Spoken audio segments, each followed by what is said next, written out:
WTT Grand Smash, ITTF World Cup, WTT Finals, so many tournaments. But what's the differences? Confused? You're not alone. If the table tennis tournament scene has you scratching your head, stick around because I'm breaking it all down right here, right now. Back in 2019, the ITTF launched World Table Tennis, or WTT. The idea: shake things up, attract more fans, and of course, bring in a big pile of money. But since then, things haven't been as smooth as they expected. Let's dive in. Today, I'm going to explain ITTF's classic events, what WTT brought to the table, pun intended, and how all these competitions fit together, or sometimes don't. First, let's talk about ITTF events. This is where the sport's most prestigious competitions come from: the Olympic Games, the World Table Tennis Championships finals, and as of 2024, the ITTF World Cup. The Olympics and World Championships are every player's dream, right? These events awarded a whopping 20,000 ranking points to the winner. They're like the holy grail of table tennis. And the World Cup, which disappeared for a while, is back. This time, it will be held in Macau with 1,500 points for the winner. Plus, the ITTF now has a mixed team World Cup held annually in Chengdu. An exciting twist, if you ask me. This mixed team World Cup started in 2023, and it's something different. I'm excited to see how this format evolves in the future. Honestly, it's like a classic recipe with a modern twist. Now let's talk WTT. This is where things get a bit, well, let's just say complicated. Imagine your favorite coffee shop suddenly switching up the menu. New names, new blends, but still trying to give you the same caffeine kick.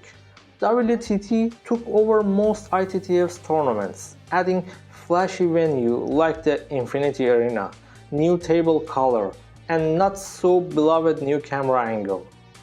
But did it fix the sport's visibility problem, or did it make things worse for fans?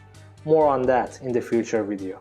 I'll break it down from the top tier WTT Grand Smash events all the way down to WTT Contender, and I'll share why having all the Grand Smash events in Asia might not be a best idea. Stick around. First up, WTT Grand Smash, the biggest of WTT events.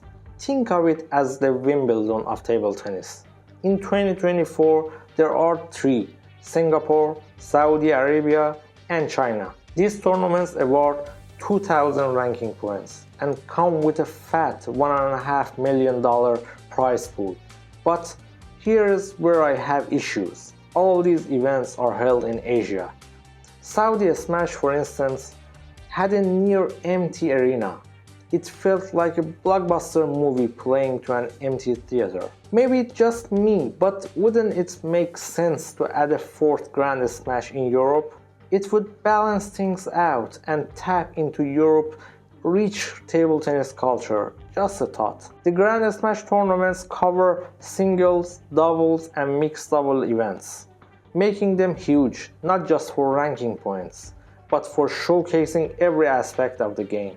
Next up, the WTT Finals. This is a top tier invite-only event for the world's best players. 2 events, one for men and one for women.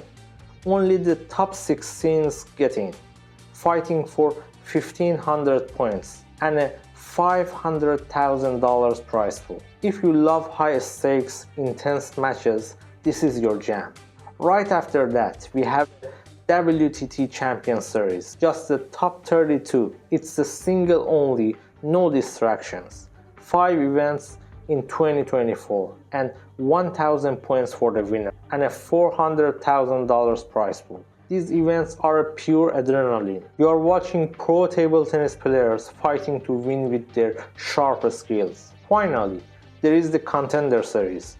This includes WTT Star Contender and WTT Contender events. The Star Contender Series can host up to 6 events a year with a $250,000 prize pool, but only 6 top 20 players are allowed to compete, keeping things competitive for the up-and-comers. Then there is WTT Contender, sort of like the scrappy underdog, up to 14 events, fewer top 20 players, but still a chance for new faces to shine. It's like an indie movie that manages to grab an Oscar nomination. The prize pool may be smaller, $80,000, but it is still an awesome opportunity for emerging stars. The WTT Contender Series doesn't just focus on singles. There are doubles and mixed doubles events too. It's where players can really prove themselves. And at the end of the year, there is also a Wallner Cup, named after the legendary Janovi Wallner.